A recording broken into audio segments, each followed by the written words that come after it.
Actually, if I can do this. Yes. Let's see. Okay.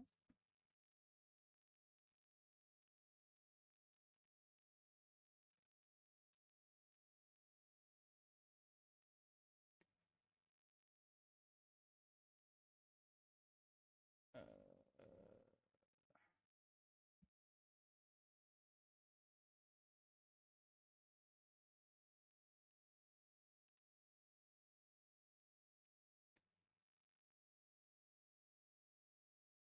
I want to set this up, to be honest.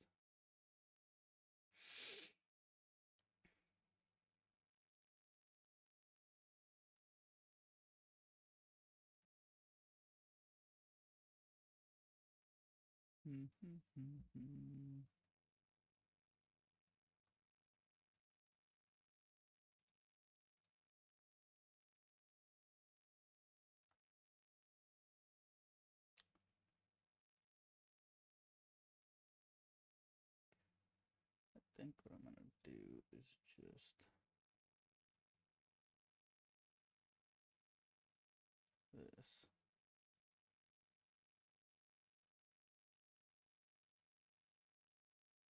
Okay, see, I want to swap these two.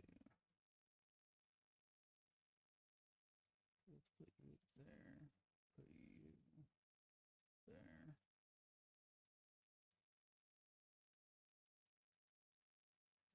Do that. Can I, like, get rid of this stupid message?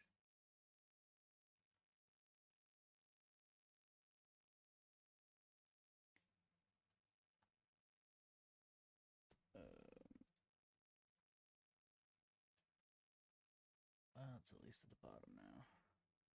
Maybe that's good enough.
Okay, I think everything looks good.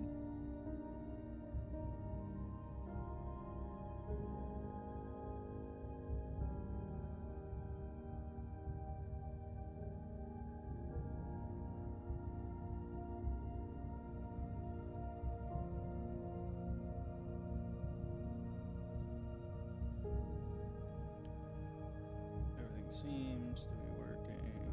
I don't have any drops.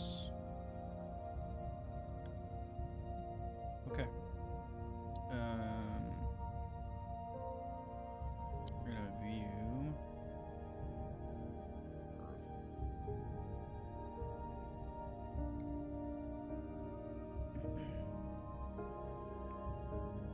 That.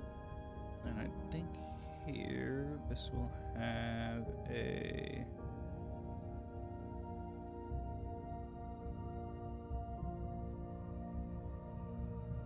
distance from you.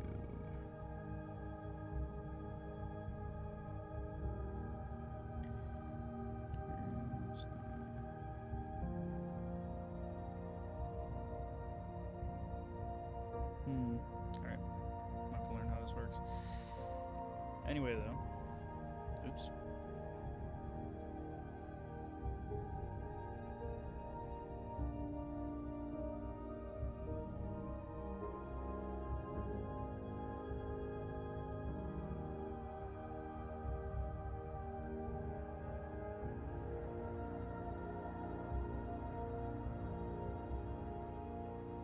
How far in can I zoom on the planet?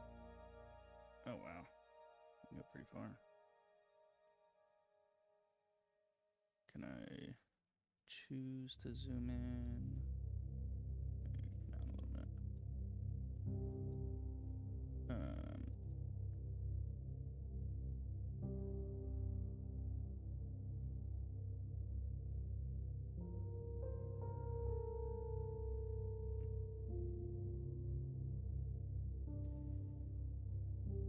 I think that's pretty cool.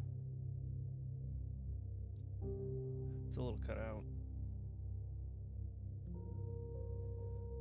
You know, obviously, currently half the United States isn't covered by an ocean.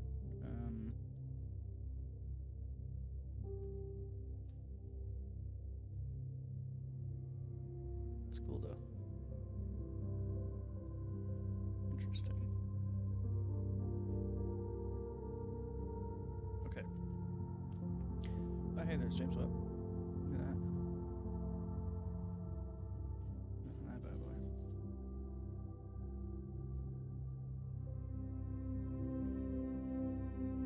JWST.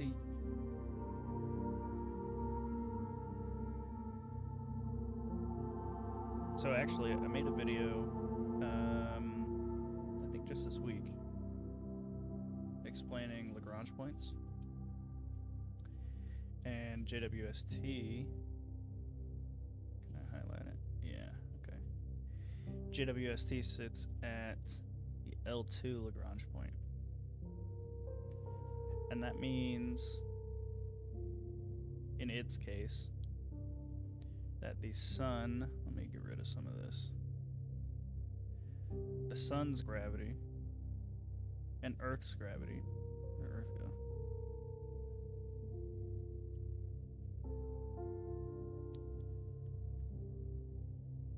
Damn it.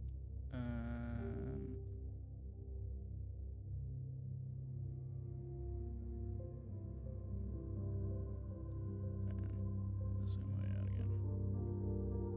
It's gonna let me zoom. Yeah, here we go. Okay. Okay, there's Earth. There we go. Now we can see both of them. So, the L2 Lagrange point is a gravitational equilibrium between the sun and the Earth. So where this is sitting, it'll stay there. Well, it'll stay in a relative orbit there.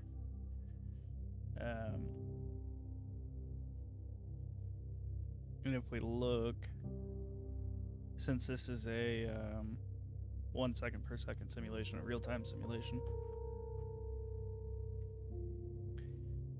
if we look,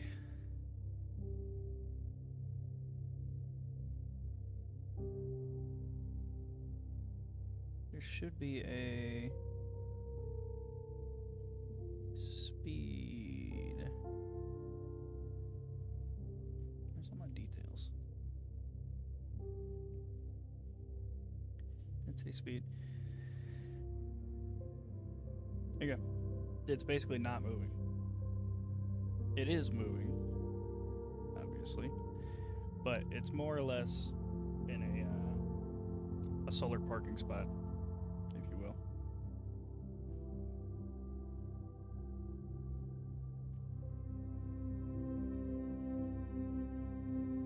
Orbiting Earth.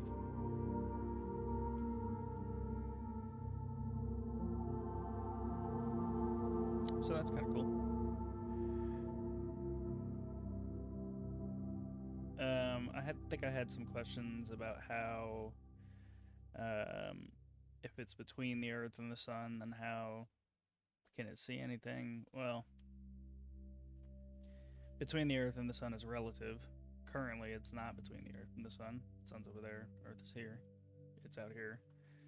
I can get a better little look at that.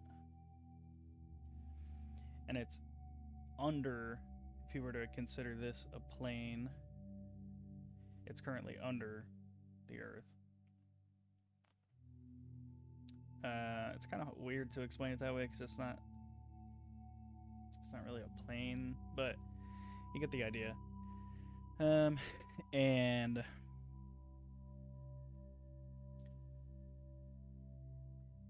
well, if we just zoom out a little bit, I mean, there's nothing, right? Space is very empty. It's a lot less cluttered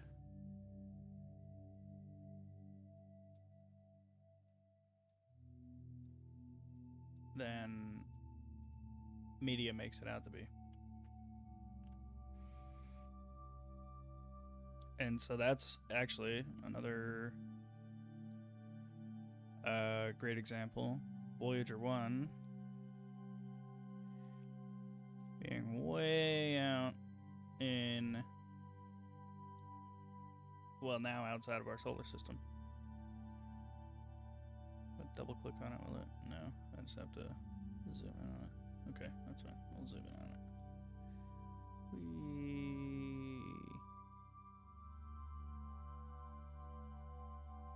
Where's Voyager 1? Now, between Voyager 1 and Earth, there's pretty much nothing at any given moment when it's sending data. There's basically nothing in between the two.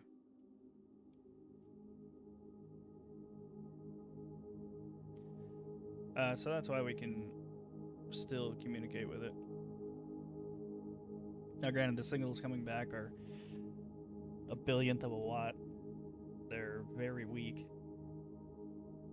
And a lot of outside noise and static and stuff needs to be separated from it. But we can still communicate with it.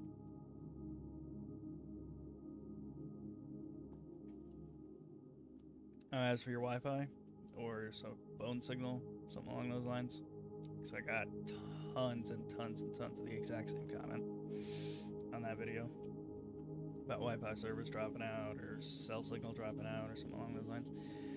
Those radio waves are very fragile, and here on Earth, we have a lot of barriers in the way of those radio waves, things for them to bounce off of, and that sort of thing to make the signal weaker or drop or something along those lines.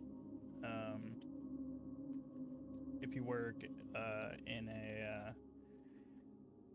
an industrial building or like an aircraft hangar, something along those lines, your cell signal is going to be a lot weaker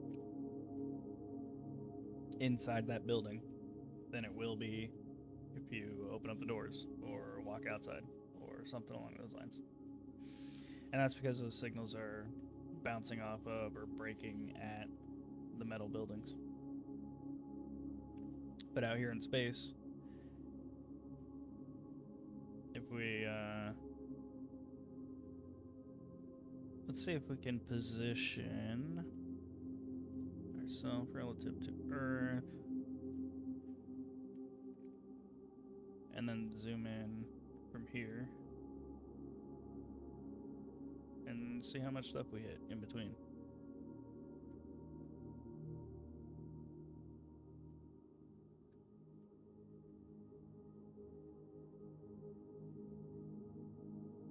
Nothing. We hit nothing.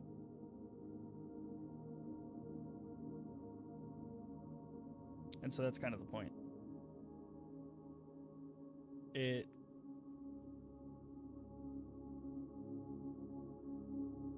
There isn't anything to block those radio signals coming from interstellar space or deep space.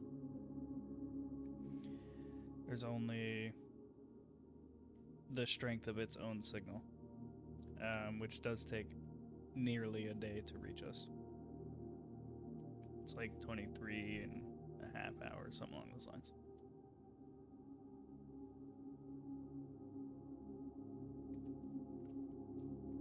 So that's kind of cool.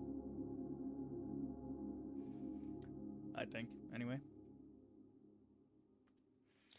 I think let's check out some things that the simulation can do.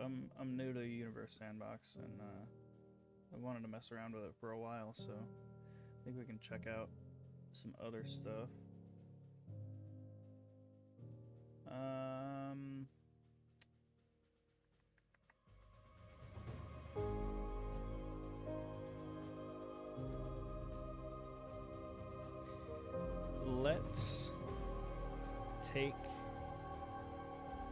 Let's look at the sun. Not that close. That's bright as hell. Go figure. It's the sun. Alright. Let's take the sun. Let's see if I can replace it with a black hole its exact same size. So 1 solar mass, which is not possible. As a side note, it's a star the size of our sun cannot become a black hole. It's not massive enough.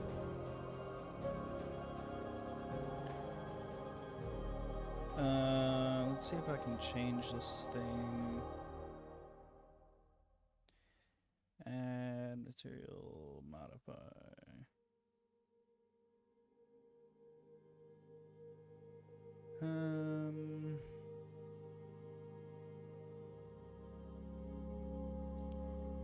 Transform you.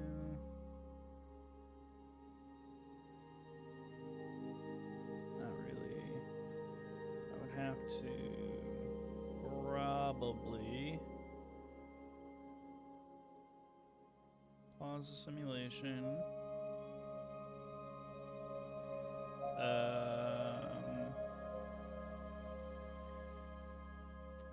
Delete the sun, and then tools, add a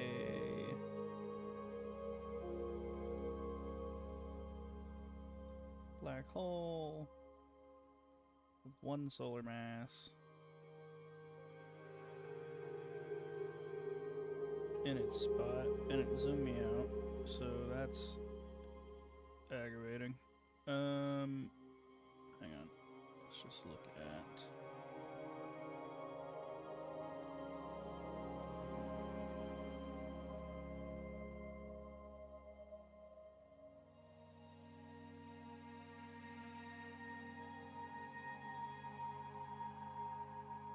right about there. So this probably isn't terribly accurate. I need to work on the simulation a little bit more, I think, to sort of understand it a little better. But there we have our 1 solar mass black hole. So if we take a look at some of its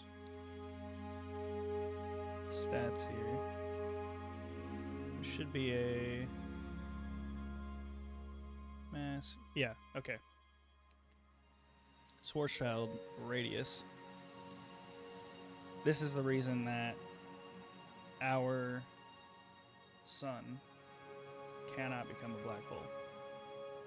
You'd have to condense all of the matter of the sun when it collapses. It would have to condense to a radius less than 3 kilometers.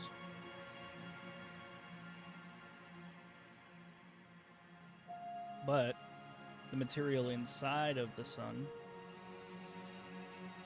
exceeds that radius under collapse, so it can't collapse into that amount. Alright, let's play the simulation to see what happens. Make sure I haven't messed anything up too bad.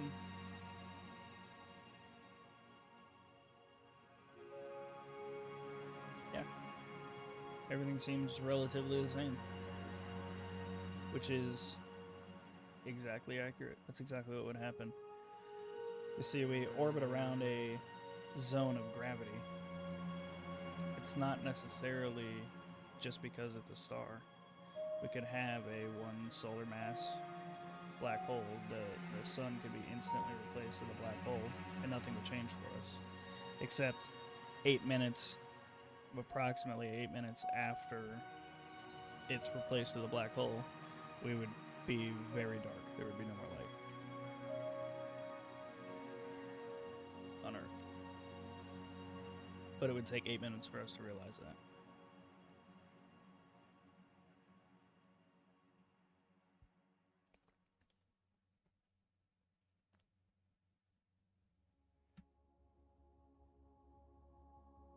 So, this is what it would look like if a black hole entered our solar system. Or rather, replaced our sun. If our sun was instantly replaced with a black hole, our solar system would continue to exist. Nothing would change.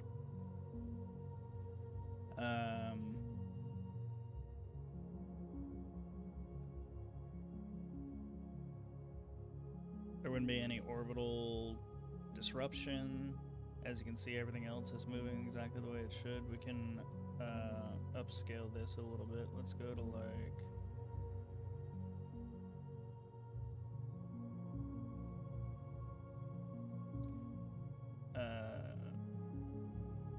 yeah, that'll work. 24 hours per second, so we can keep watching it. Oh, I gave it momentum. See? I knew I was going to mess it up somehow.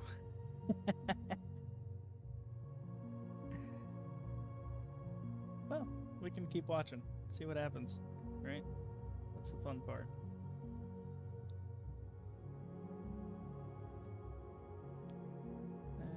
Let's see, speed, rotational period.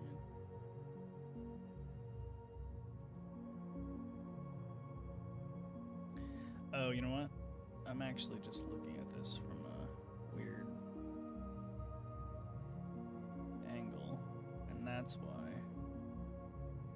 Yeah, okay. Everything is still orbiting it the way it should be.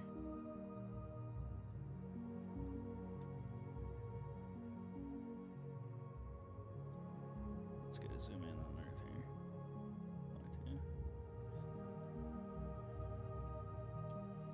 Going absolutely crazy because we're watching a day per second. And I did notice the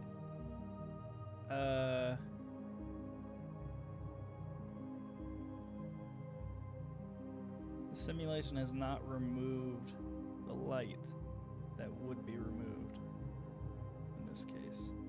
That's interesting.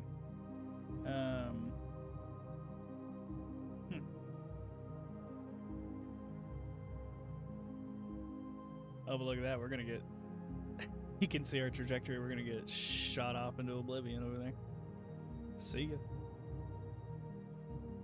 Yeah, okay. So I've clearly messed something up here. And that's... Yeah, it is what it is. It's fine. It's fun to look at. Alright. -1 Celsius? Increasing then. Okay. Rotational period has gone up.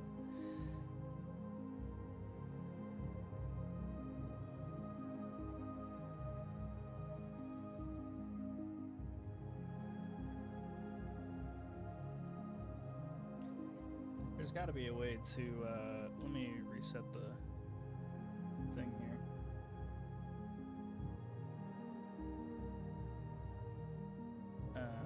And then let's watch. Do the same thing.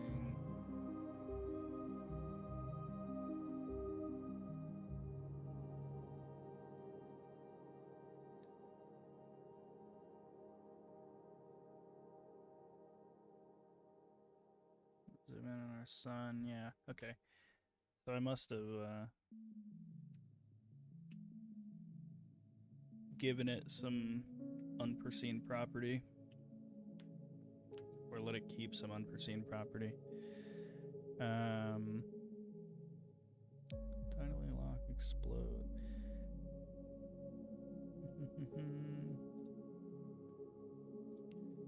Composition density, okay.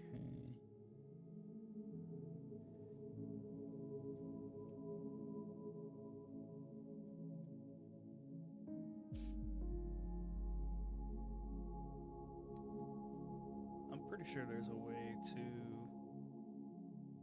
make this just get replaced with a, oh, replace.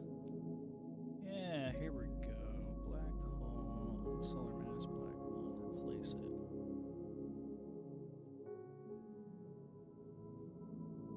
Here we go.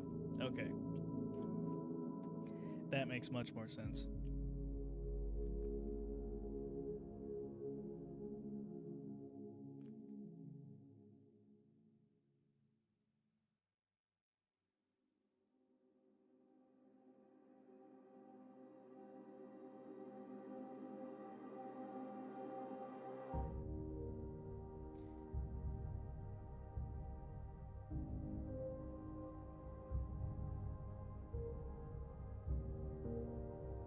So we can see the Parker Solar Probe, which probably should be renamed Parker Black Hole 1 Solar Mass Probe.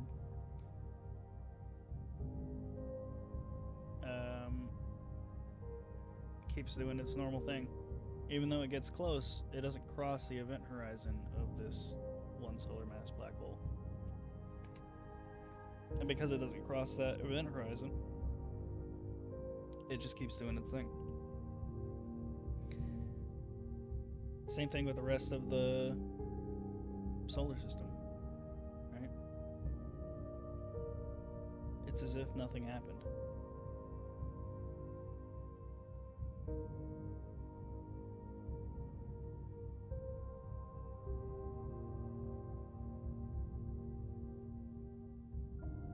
Wow, look at Jupiter and all its moons. That's crazy.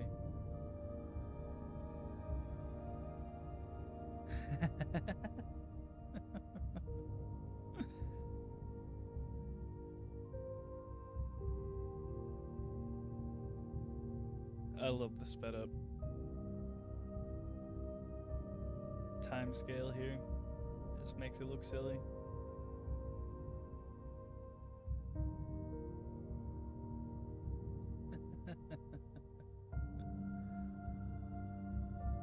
It looks good.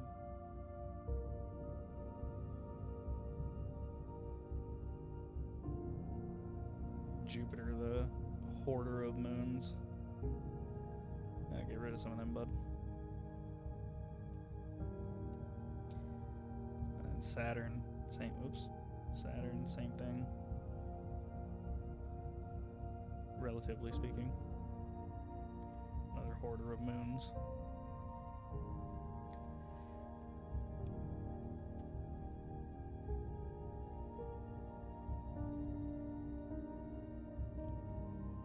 Titan is a pretty interesting moon with Saturn. There's a lot going on with Titan.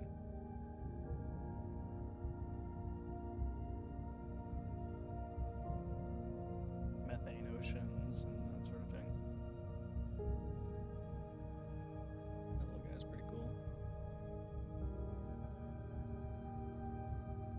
No, I didn't realize Phoebe was so far out from Saturn.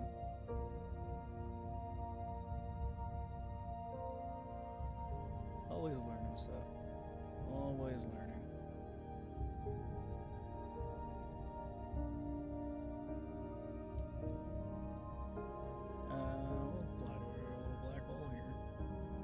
its thing. Distorting all the light around it relative to how you view it. Right? That's the important part, because it's not actually doing anything to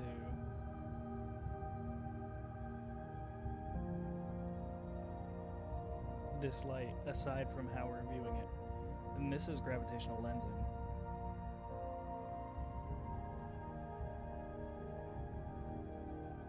So the light is bending around the distortion in space caused by this black hole.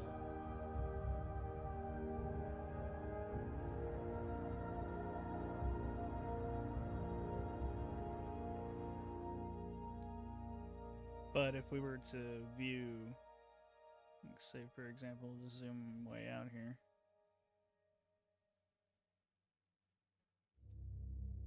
Because of our relative view, we don't have that lensing anymore. Well, we do, but it's a lot smaller, right?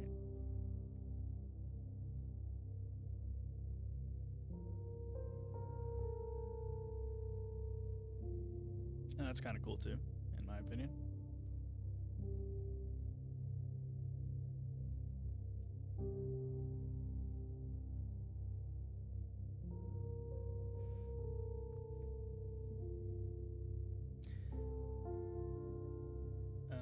Let's see here. Zoom way out. Go back to Earth. Aha, okay, so because it's been replaced, because the sun has been replaced, now we can see there's still light reflecting on half of it for some reason. There wouldn't be any light. The black hole would, like, we would be in, as far as I understand it, complete darkness. Maybe this light is just so you can see it, but you can see that the temperature of the Earth is steadily decreasing. You know, negative 20 Celsius right now. It's been, well, actually, I haven't really been keeping track of time. Let's see. A year and 3 months from when we started.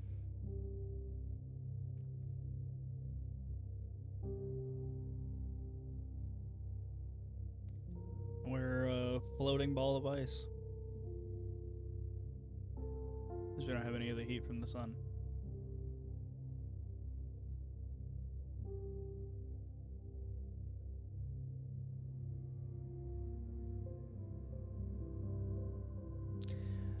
Actually, I think, let me reload the thing here, go back to the sun, apply to it. We can, not that, we can replace it. I'm gonna leave 1 second per second here. We'll replace it with that. Okay, zoom out, find Earth. Fly to Earth. Average temperature 7 degrees Celsius across the object surface. Okay. No, we'll go up to,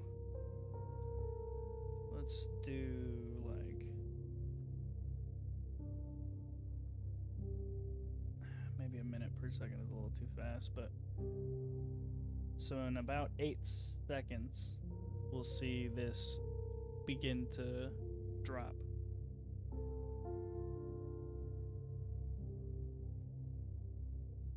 Because of the light from, and the heat from the sun is gone.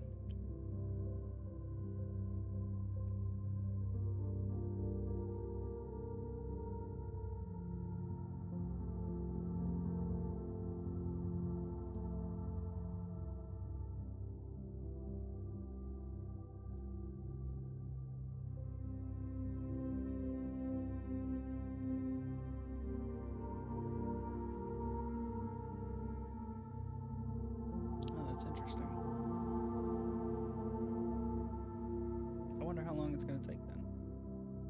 The average temperature did begin decreasing.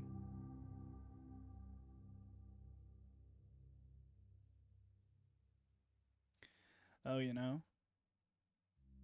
I bet it takes longer for the temperature to decrease because of the oceans on the Earth's surface. The temperature of the Earth's core probably keeping the Earth relatively warm for a lot longer than we would expect. Man, that's really cool. 2 minutes per second. Give it a couple seconds to see if the temperature drops.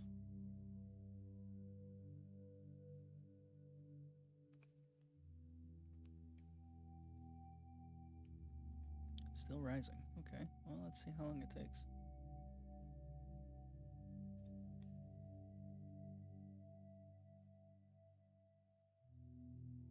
So this is still same day.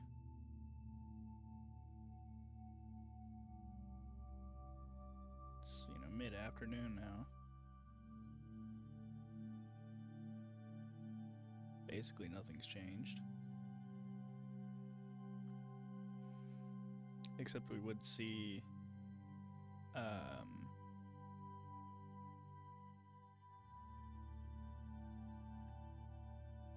by now we definitely would have lost light. Like, this side of the planet wouldn't be lit up.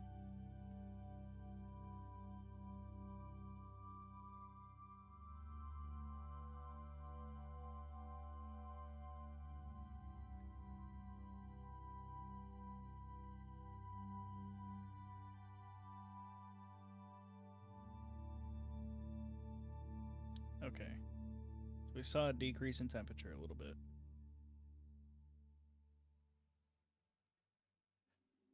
A little more. Okay. So about 12 hours before you see an average temperature decrease.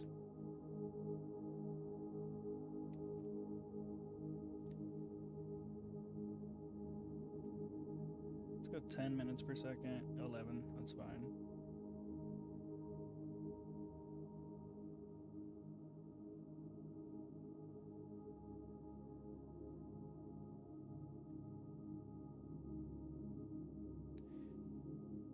Generally speaking, nobody would really notice this, though. The average temperature is staying basically the same.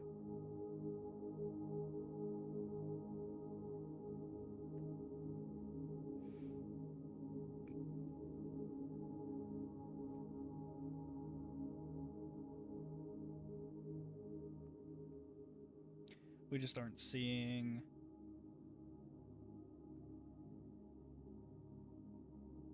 it would be dark.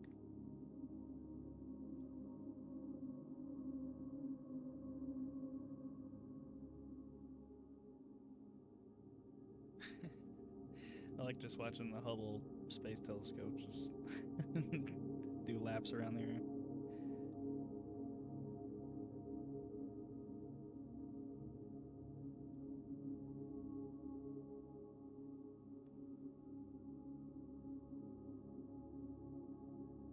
So we're now well into a day after the sun gets replaced. Now we're starting to see drops in temperature. 2 days afterwards. Let's put this up to an hour per second.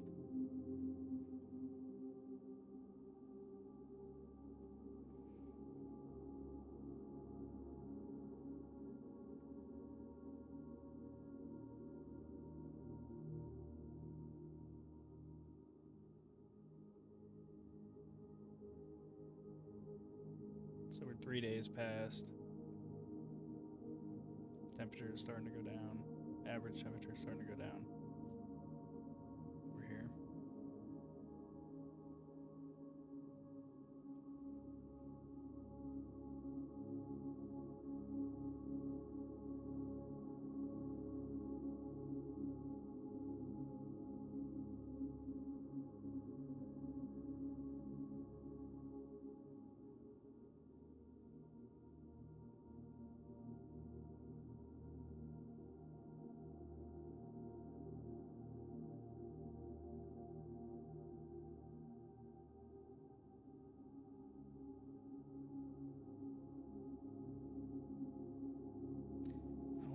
it takes for us to get to freezing.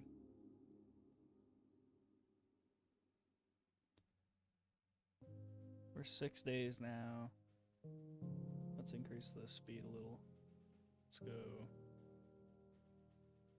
Yeah, that's fine. 3 hours per second. So we're a week in. Still 7 degrees Celsius. Average temp. But we're dropping.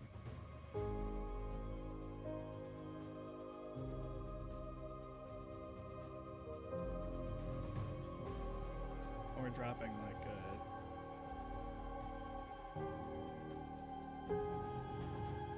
probably half a degree per day. I would suspect that temperature droppage would be exponential.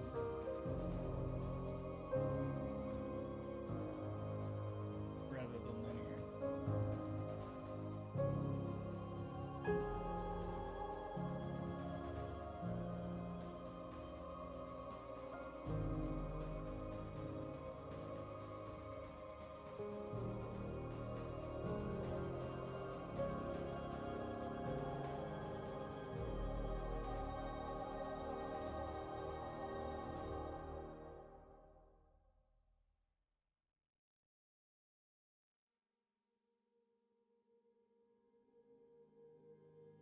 Move to a day per second.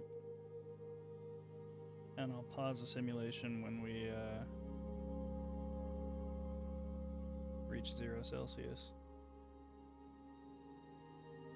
Average temperature.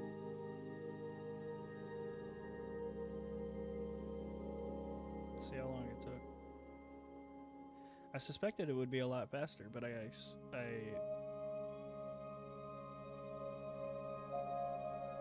guess the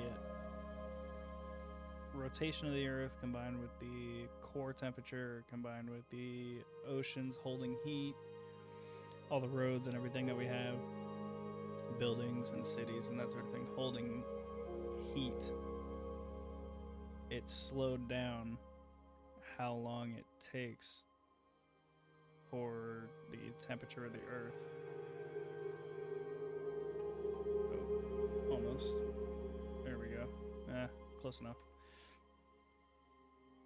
So what did that take? That took 3 months for us to become a freezing ball in the sky, in space. Interesting. And now it would take even longer for the oceans to freeze over and that sort of thing, because you know they have all kinds of salt and rocks and stuff like that in it. So we're not a literal frozen rock yet, but we're getting there. How long does it take for us to freeze over?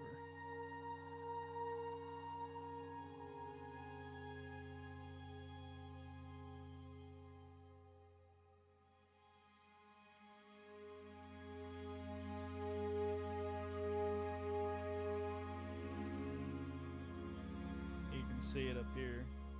We're starting to become icy everywhere.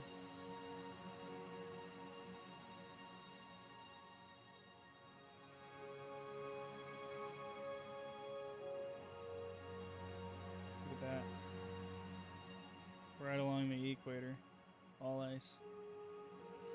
On land, of course.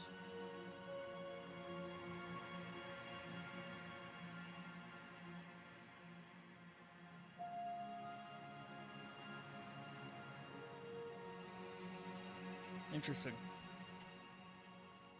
Interesting.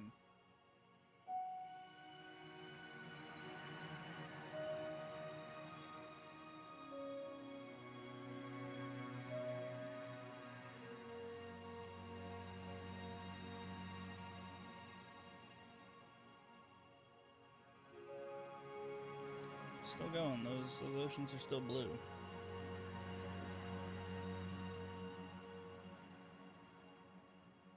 Well into 2026 now.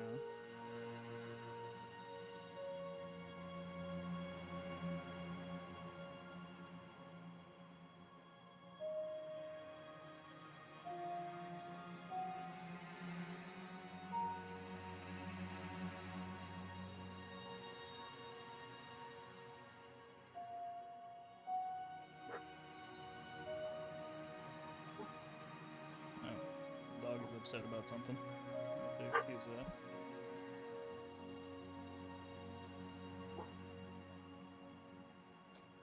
I don't think there's anything to bark about. I'm gonna be honest.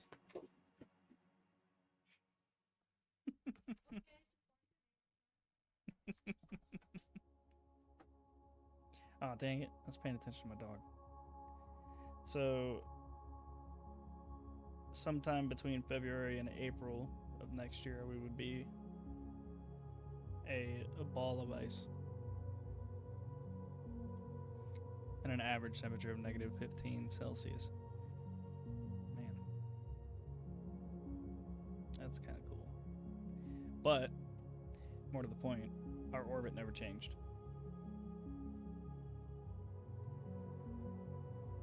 That black hole that replaced our sun, because it is exactly the same mass, didn't change our orbital pattern.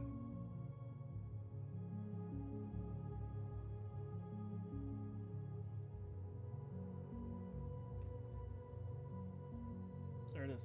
I think that's kind of cool.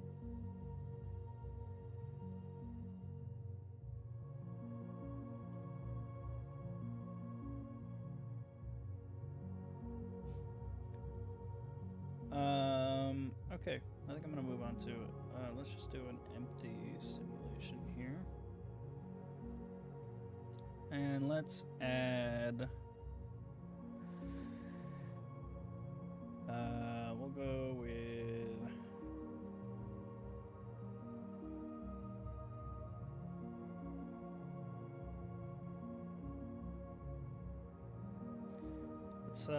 let's watch two black holes merge, huh? They gotta be similar-ish in size. We'll slap one right there. Let me actually just pause the simulation. And then we'll put another one here. They're relatively close to each other. And then I want to get out of that. And we'll just make this one let's see, slightly more. Let's go with like that. Sure. And we'll make this one close to it, probably that, but not quite as massive. Oh.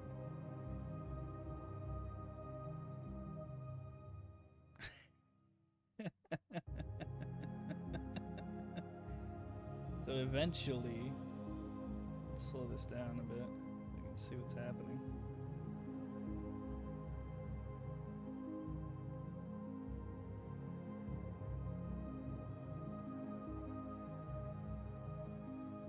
I'll just pause this. So these are orbiting each other right now. Let's make this, I don't know, we'll just call it black hole 1 and black hole 2. That works for me. Yeah, bring him down a bit. He's way too massive.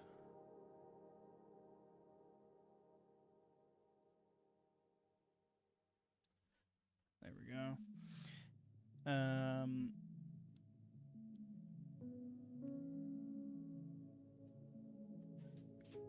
See if we can get these to merge. Well, let's just see what happens here.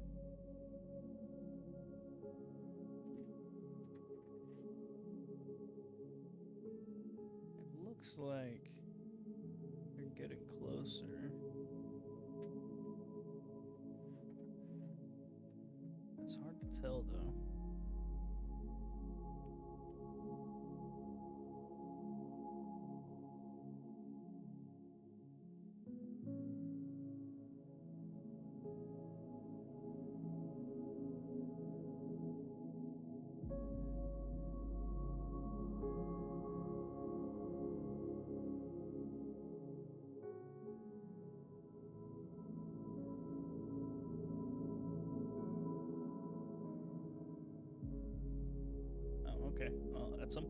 merged after nearly 10 days, looks like. So, can I... No, we're just gonna go into like microseconds and stuff. Okay, so about nearly 10 days. Slow that right down, pause it. Now that we know roughly how long it'll take, we can try and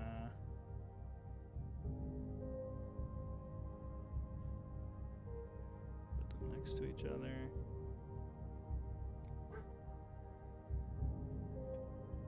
Right. Rename.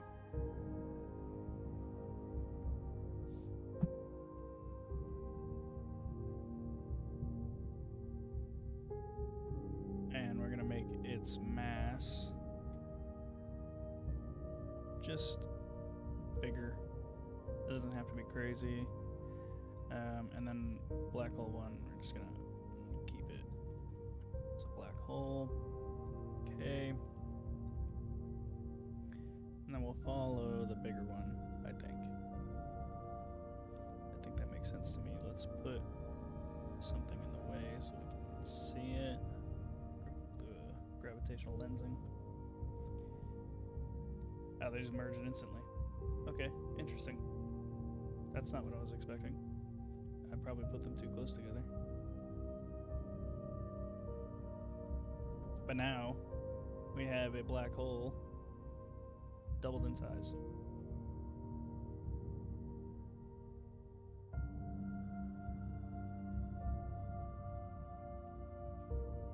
Wow, that's really cool.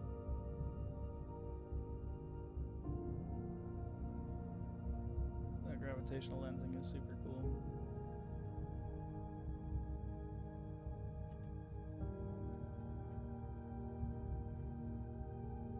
I love it. I think there is a simulation here of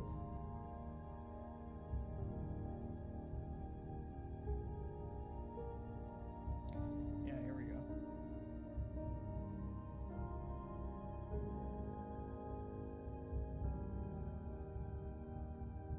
We can see the Milky Way and Andromeda galaxy collision. Oh, cool, and there's some info about it here.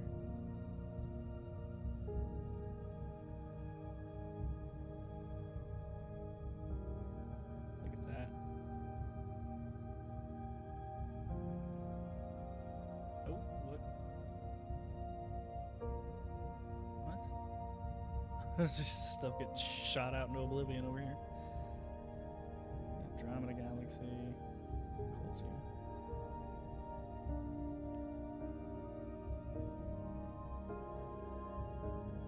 Milky Way, same thing.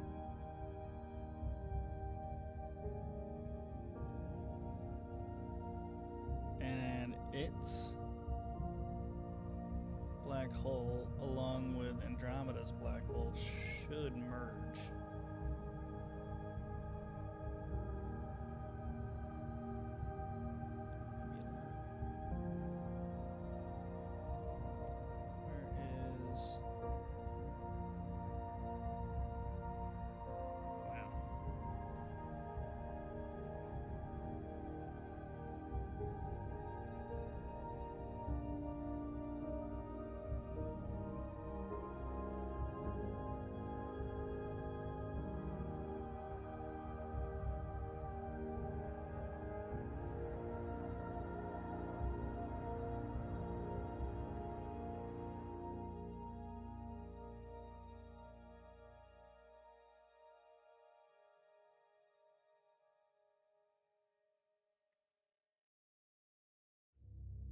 I would expect to see the two black holes merging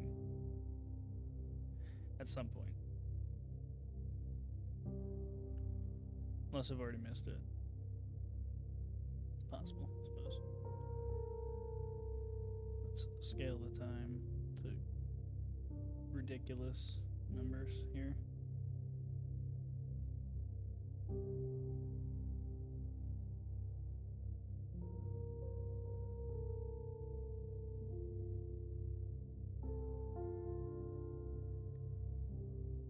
swirling around. Look at all those nebula. Oh, some of them are even. Oh, I see. Like a gas cloud nebula gets shot out, but comes back and orbits constantly. Interesting.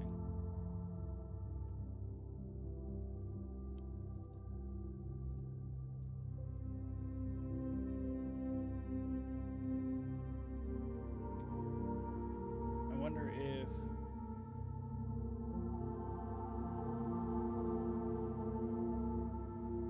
this can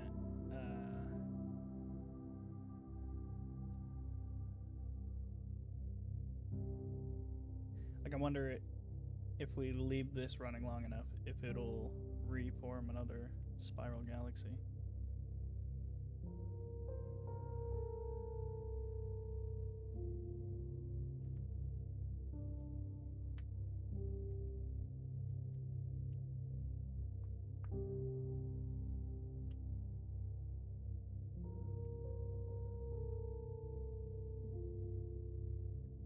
You can kind of see it, right? It's sort of swirling around in a kind of circular pattern like this.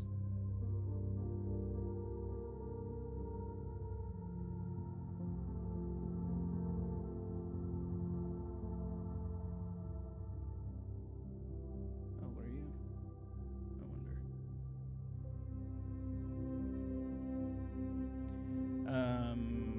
I think I can view. Sagittarius a ton of nebula. I don't care about all the nebula. Oh my god, there's a lot of nebula. Andromeda.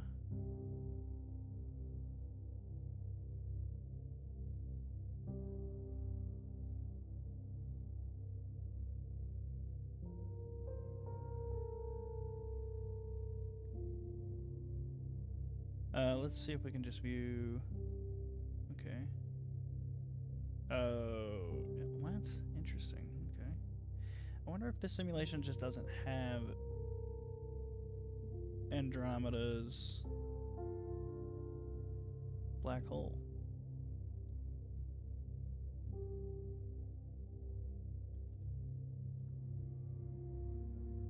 Okay, I'm gonna cease that nonsense. Good God.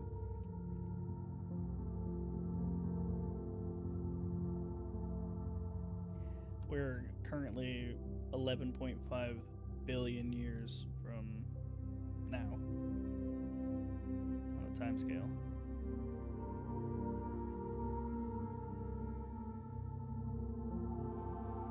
Let's reset this. We'll bring this down a ton. Let me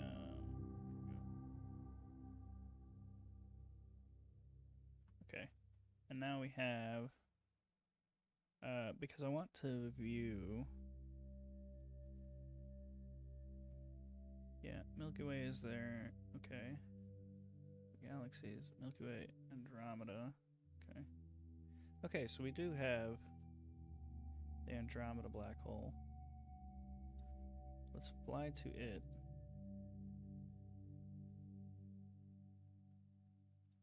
Can I not fly to it? Should certainly be.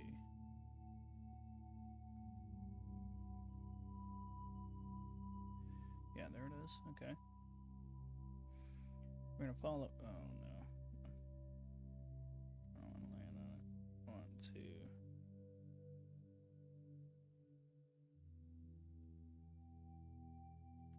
No, it doesn't like it. Why though?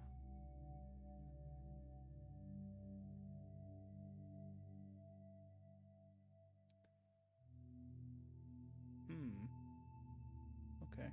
Well. Can get a little closer. Yeah, it doesn't like it. Okay.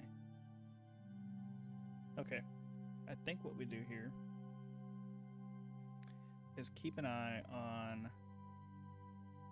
the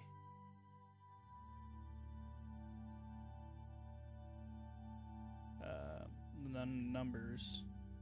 The numbers.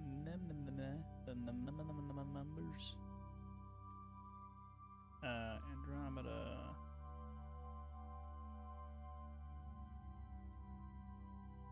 Okay, I don't think it matters which one, but we'll keep an eye on the. We, for whatever reason, lost the Andromeda black hole, so we'll keep an eye on the Andromeda black hole, I think, and we'll go back into a mega year timescale.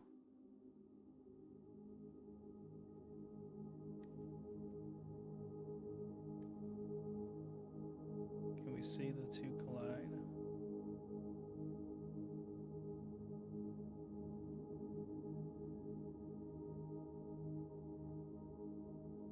Oh yeah, it just, like, man, that's crazy. Wow.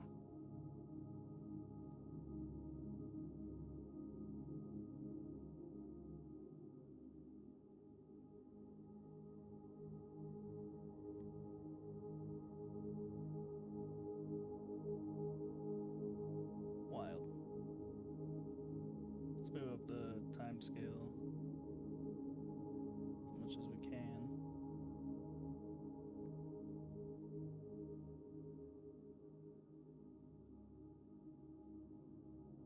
I want to see if we reform a spiral eventually.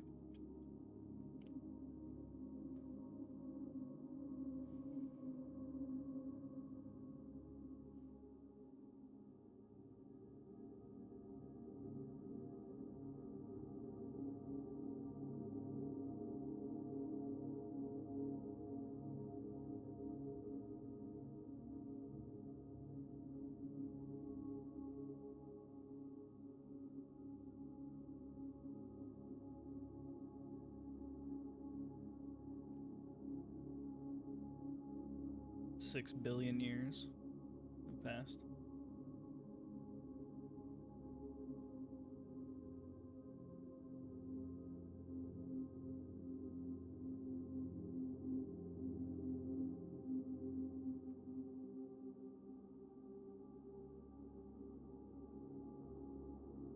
Look at it just going absolutely crazy.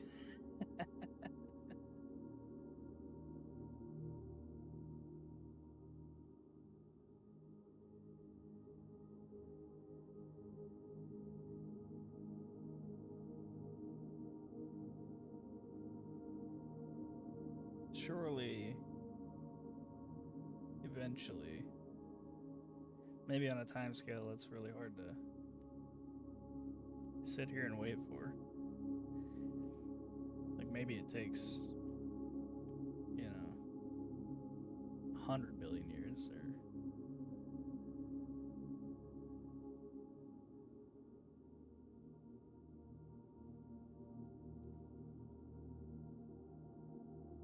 Well, 100 billion years couldn't be the answer, right? The age of the universe, 13.8, we've passed. And no spiral formation. Interesting. I wonder if maybe the simulation just can't. Well, you can kind of see something start to form a little bit here.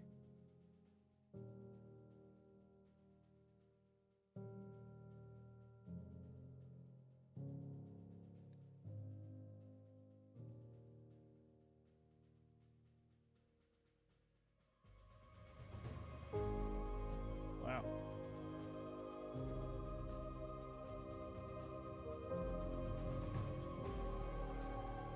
It's almost 20 billion years.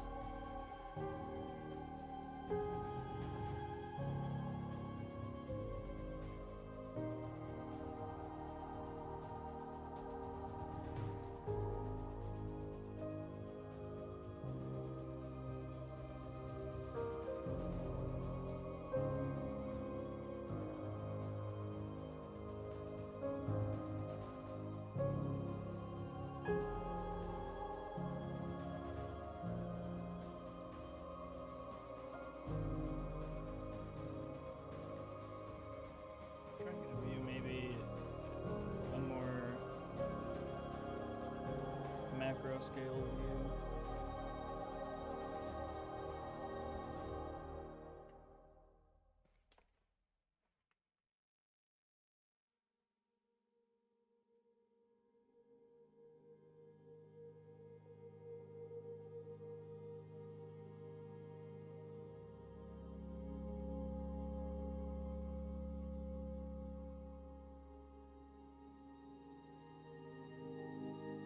That's really cool, though. So I think we move on.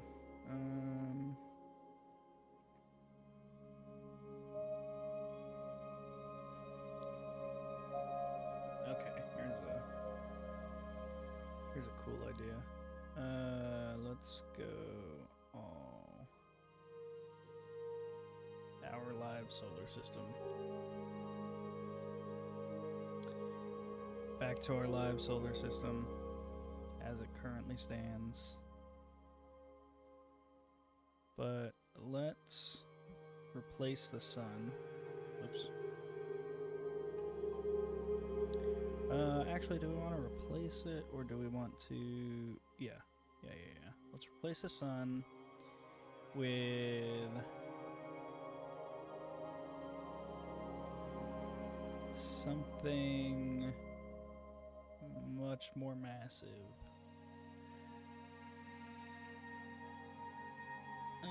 3 times. No. Cirrus. Cirrus B.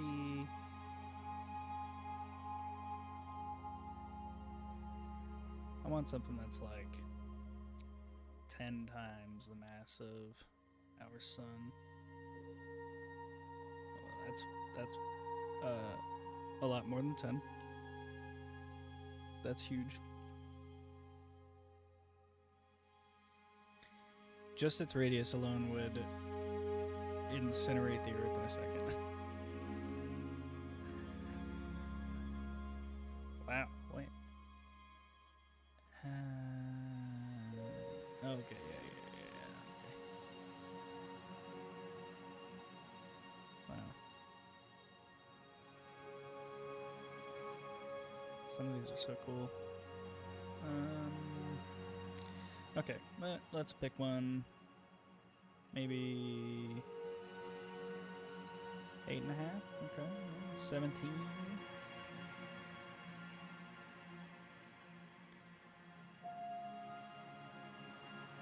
Let's pause our simulation. That way I can replace it, have time to zoom out, and then we'll play it. Let's actually just replace it with this monstrosity here. Yeah. All of a sudden, Neptune is looking like the most habitable planet. Oh no. What have we done? Okay. So, the entirety of the inner solar system, including Jupiter and Saturn, incinerated in an instant.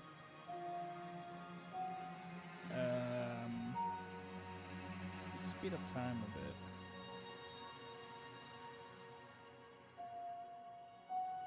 Let's see what happens to the orbits of everything. A couple of months per second. Yeah. Okay, Neptune, not looking so habitable anymore.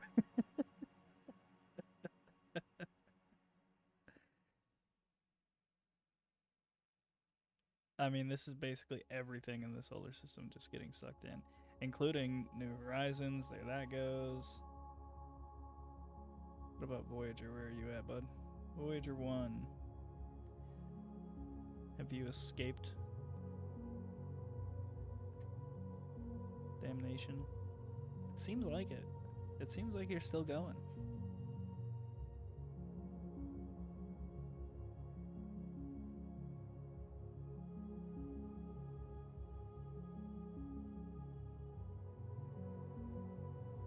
Look at that. Voyager 1, the only remaining remnant that this, oh, Voyager 2 as well.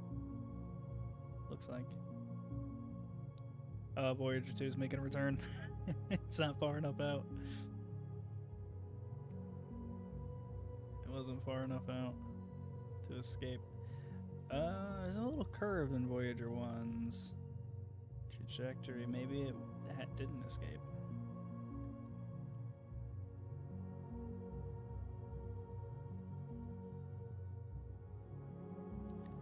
Voyager 2, dead. Gone. It did take well over 200 years, though.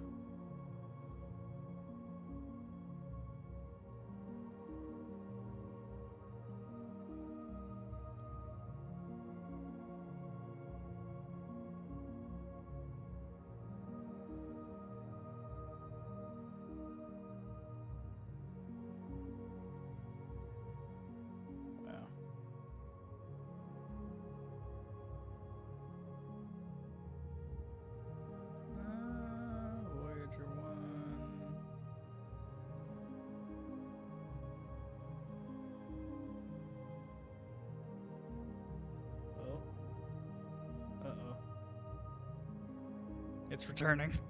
I thought it escaped. It's returning. It took nearly 400 years for it to return, or for it to begin returning. It's definitely returning though. Wow. That's crazy. So there you go. If Stevenson 218 replaced our sun, our solar system, and everything inside of it, and most of things outside of it, would be done.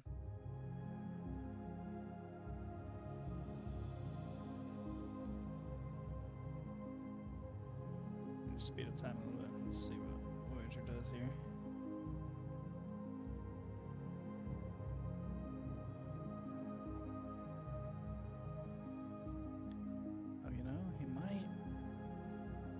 Oh no, he's going straight into it. Yep. Boop.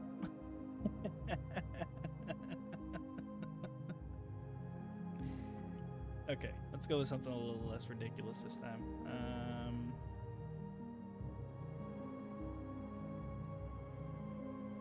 Let's see what would happen if we replace it with...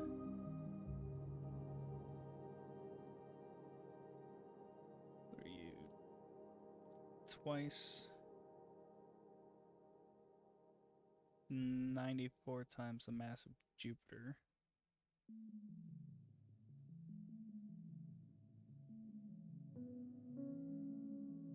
I don't remember what that is in relation to the mass of the sun off the top of my head. I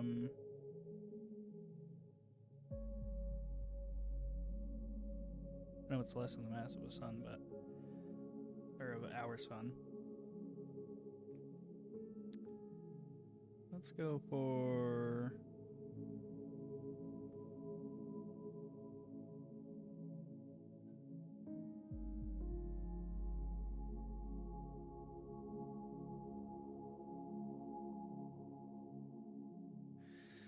let's do like a clean double, or nearly clean double.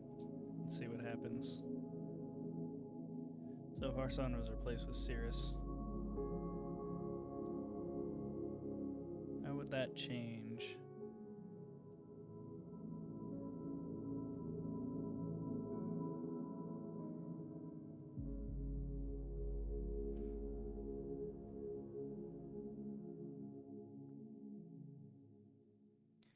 My initial assumptions here are that a lot of orbits would become very elliptical.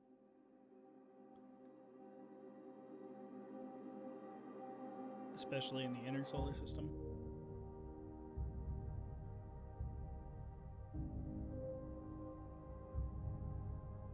Parker's solar probe survived one rotation at least. Yeah, a lot of these orbits are getting a lot tighter. You can see Earth made a real sharp turn.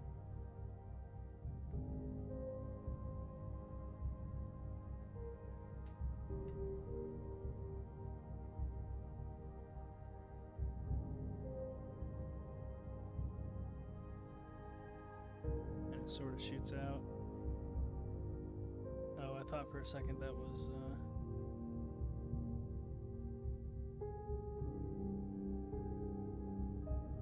Oh, interesting.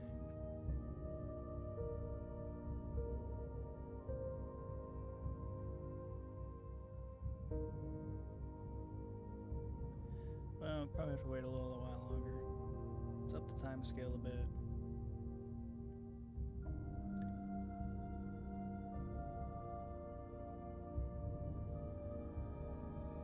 We are a fair bit more elliptical.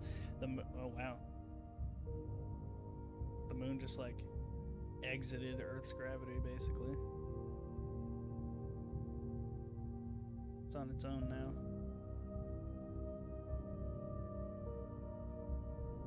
It becomes a glowing rock. For a short period. It becomes a planet orbiting Sirius. Instead of a... Wow, look at that. Instead of a satellite of Earth.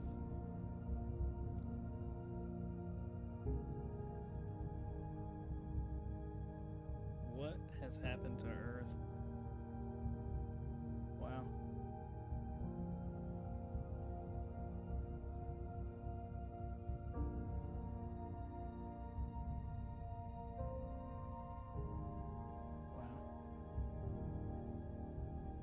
Let's see how the outer planets are doing. Let's fly to Jupiter here.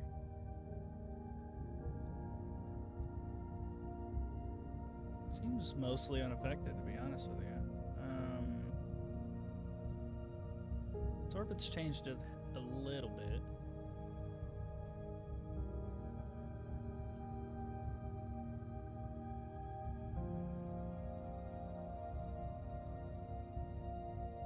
Earth is totally inhabitable.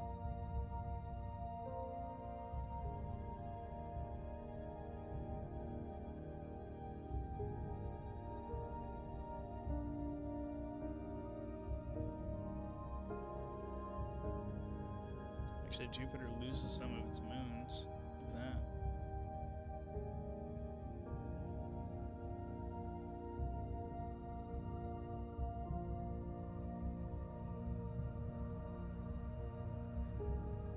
Oh wow, and Saturn is coming in sharp. Oh, is there going to be a planetary collision here?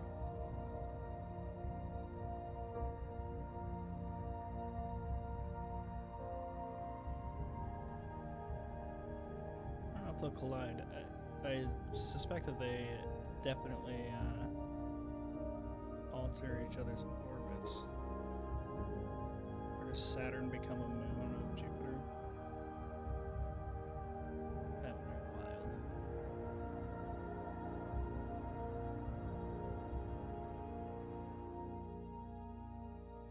It's still a planet orbiting Sirius.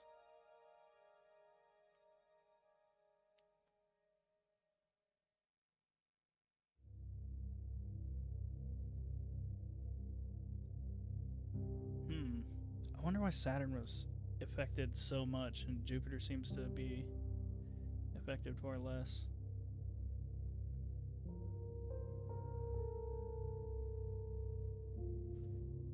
So Jupiter's orbit, outside of losing a bunch of moons that, realistically speaking, it could have given up anyway, doesn't seem to be that affected. But Saturn was, way out here, and it's like, ooh, we're coming in. It's now inner solar system.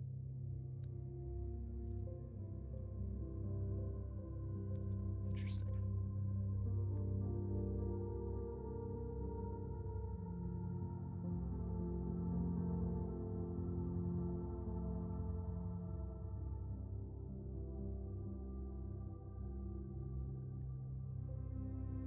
Or it has a weird inner outer solar system kind of orbit. Let's go faster. Let's do like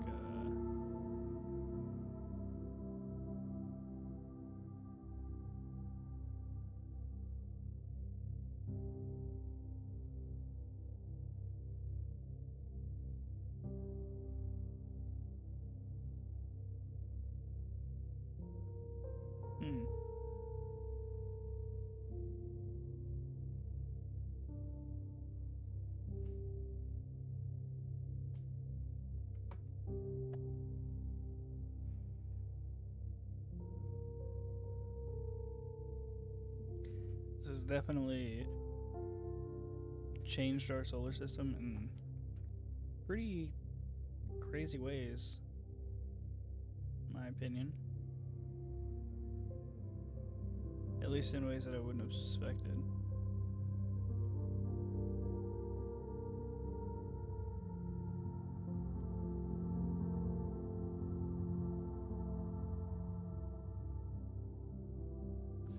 Okay. Let's reload here. Back to the sun. And let's see if we can make it supernova. Yeah.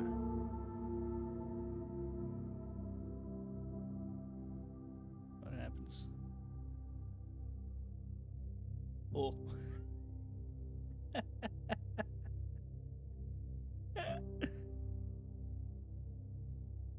Well, if you're curious, the Pluto is getting incinerated currently. The moon and the Earth don't exist. Wow.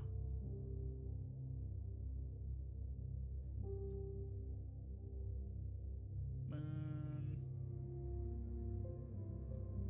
It probably doesn't consider them planets anymore. It probably considers them something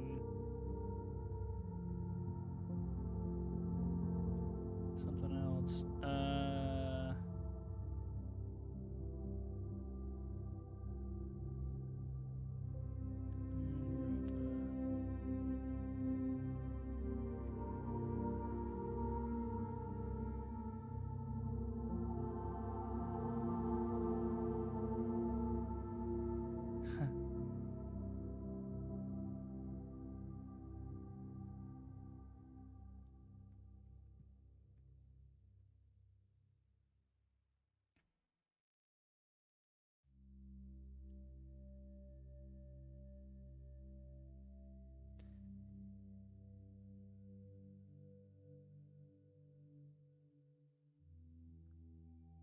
Does this just keep expanding forever?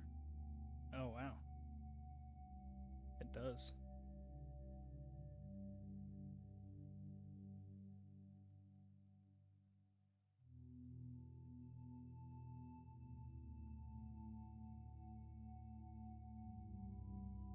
And then here everything is on the inside of it.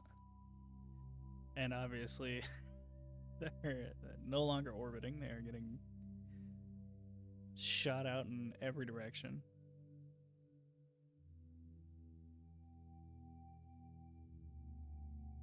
That's super cool. I don't know why I find this stuff so cool, but I do.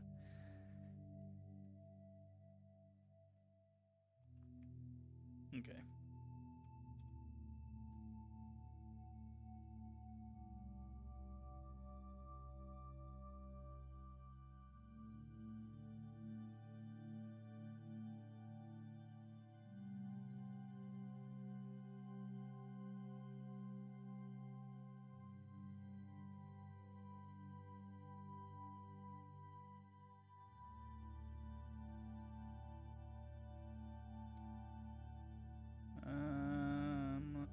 Let's take a look at the moon here. That is Earth. The moon is quite far away.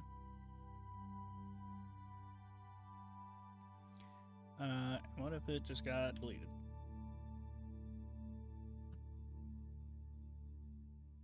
Does that change anything?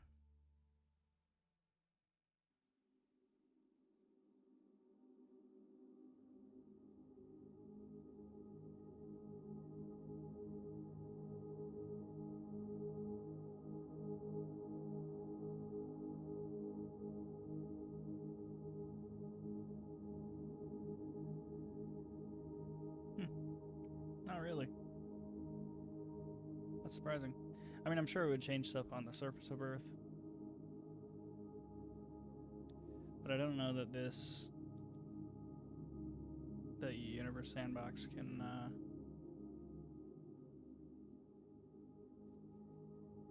do things like that.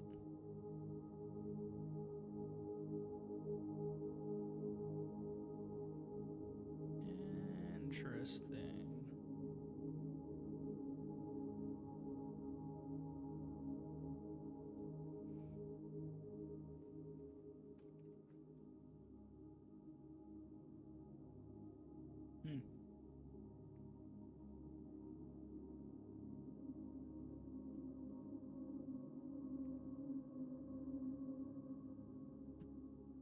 So getting rid of the moon, as far as our solar system goes, doesn't really affect much. It is absolutely affecting the Earth specifically, as we might expect.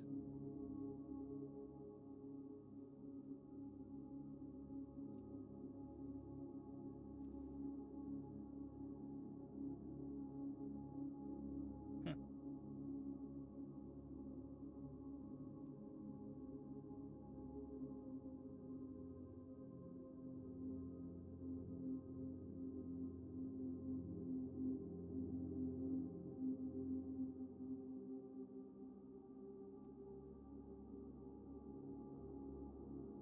Let's add some Saturn clouds to the sun, shall we? Or to the sun? To the Earth.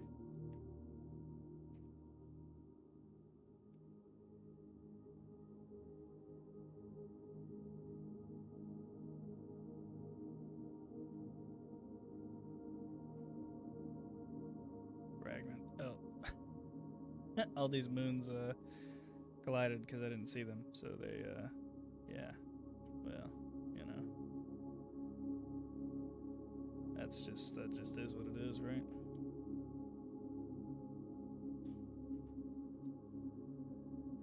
Actually, while we're on that topic, what happens if the Earth and the Moon collide?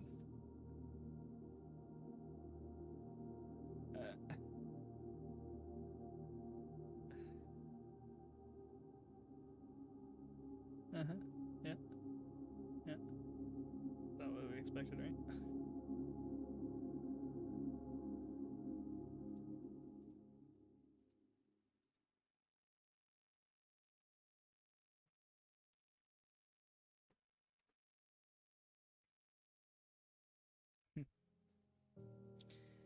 All right. Well.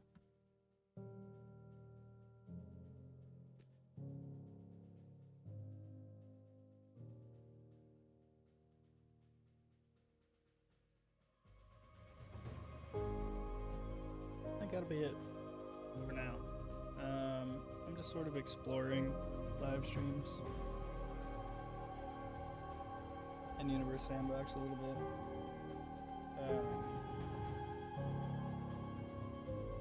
Maybe I'll do some other things for live streams.